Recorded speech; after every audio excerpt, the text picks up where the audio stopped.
Old and in the Way Sisters. Laugh and learn with me, Janet. And me, Nancy. The Bitchin' Sisters. We're growing old in a new world with skyrocketing costs, crazy fashions, changing norms, and with limited time left. Don't say that. Yes. We'll entertain you and inform you as long as we can. You're sounding desperate. Let's look back at how it was and ahead to what's coming. My sister Janet and I were born right after World War II, and we were called the baby boomers. It was a time of peace, and we grew up with hardly any worries. Do you remember the air raid practices in New York? Well, at school where you had to get under your desk. Oh, we had to go out in the hall and sit down with our knees spread and our head between our knees. Oh, obviously much safer than under the desk. Yes, yeah, that'll save you. Yeah, that'll save you. But we thought, okay, this is what they're making us do. No problems, I'll be saved. And that was all I ever recalled about war. And then as I grew older and I was in college, that's when the Vietnam War was around. And I remember it well because several of my fellow male students were chosen via the mandatory draft to become soldiers and go to Vietnam to fight.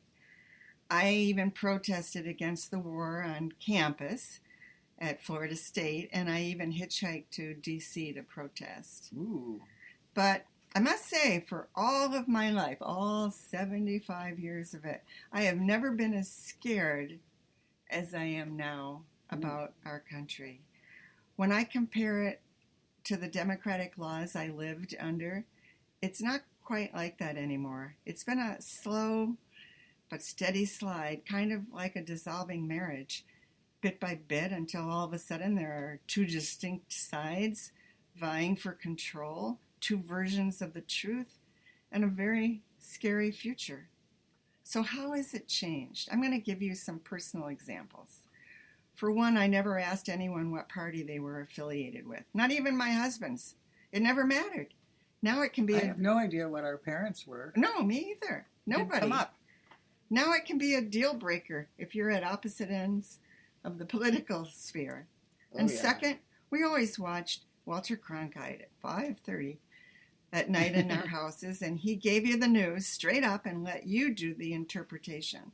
Now there's right and left-wing news outlets loaded with commentary, and the commentary steers you towards one side or the other. You listen to the side you're on, and you believe that the truth is being told to you. Third, I now have to be careful what's printed on my T-shirts, what I put on Facebook, what message is on my car or my yard, and even what I wear to a voting station. Like, what do you mean? Well, they won't let you vote if you have, on a MAGA hat. No, but it doesn't matter what you have on. But people have come into where Mark works at the polling station with a MAGA hat, and they've decided rather than make it a big deal, like, get this person out of here and just, we're not going to fight. Yeah. Interesting. But anyway. Yeah. I noticed when I was in church last Sunday, the priest, when I went up for communion, he looked at me and read my T-shirt. It says, "Fight like Ukrainians," and he gave me a look. Anyway, politics has even changed how I spend my money. I'm much more frugal, just in case we have a recession or the value of the dollar goes down. I am too. And we're not planning any out-of-the-country vacations in the near future because that would be frivolous. And how would we be, what would be the reception? Yeah.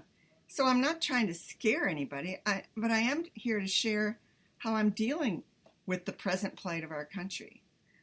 Foremost, I am staying informed. I want to know what's happening. So I've chosen two networks that I value for their fair political reporting, and I say this because I can hear both sides of an issue. And second, I'm continuing my life in all the ways that bring me happiness. Otherwise, I'd be scared to death.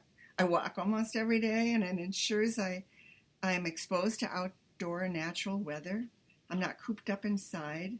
I make sure I read, listen to music, make a wholesome homemade meal.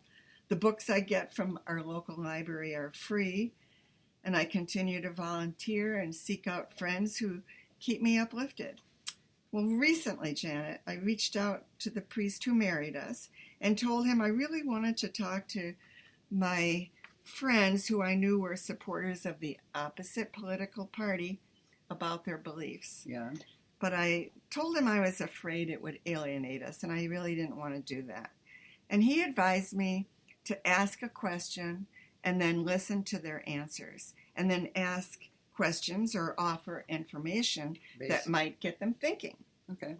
Okay. Sounds like a good idea. Yeah. So I decided after spending an entire day with one of them to pose such a question as she drove me home in her car. So I said to her, "How do you think Trump is doing so far in this presidency?" And I really was surprised to hear her say right away, foremost, she thought he was trying to do too much too fast. And I told her, I agree with you. And second, we both felt if there are criminal gang members in our country, they should be expelled. But I added that there should be due process for them. And she didn't really understand that, so I explained it to her. By then we were home, and we said our goodbyes. And in retrospect, I felt it went well, and I might try it again. Yeah. So if you're an old listener, you'll identify with all the freedoms that we engaged, past tense, in growing up. Even now, for the most part, we can go where we want, say what we think, and we're entitled to due process under the United States laws. If you're young, however, you're not aware of many of them. I recall two girls that I met in Leningrad, Russia, back in 1972 under communism. I was on a trip there with classmates from my Russian language class and our professor. And these two girls asked me not to tell them about America because they didn't want to feel bad knowing all the things they were missing by being under communism.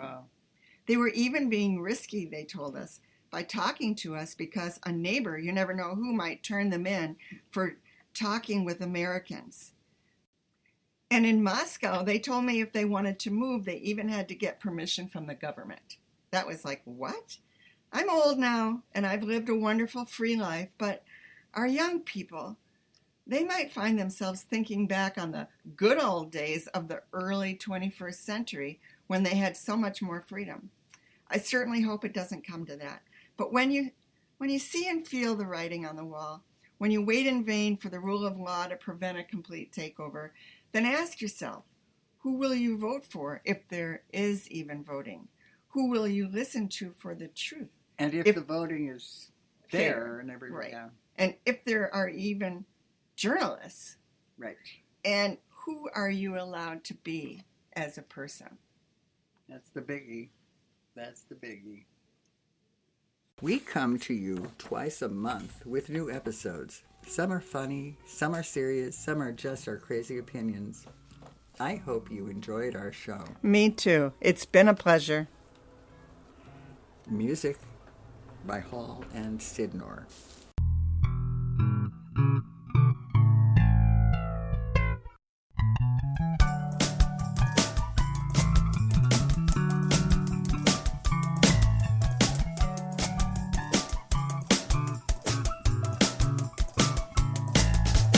Sometimes things aren't what they seem to be. Sometimes we see just what we want to see. Like a nearsighted monkey up a lemon tree singing, "Oh, bananas here are just for me." Bump, bump, bump, bump, bump, bump, bump, bump, bump, bump, bump, bump, bump, bump.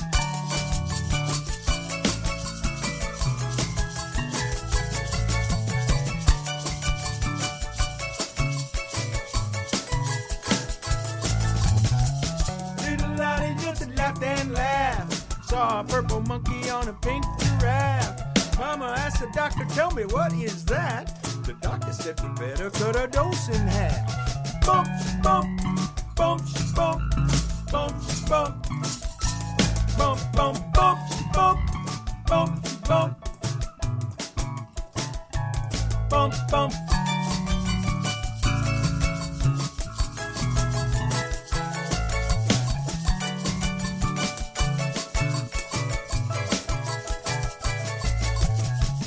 Blue jay went county fair. Put $1 down just to wrestle a bear. Everybody said that isn't fair, but Blue Jay whipped that bear, so he don't care. Bump, bump, bump, bump, bump, bump, bump, bump, bump, bump, bump, bump, bump, bump.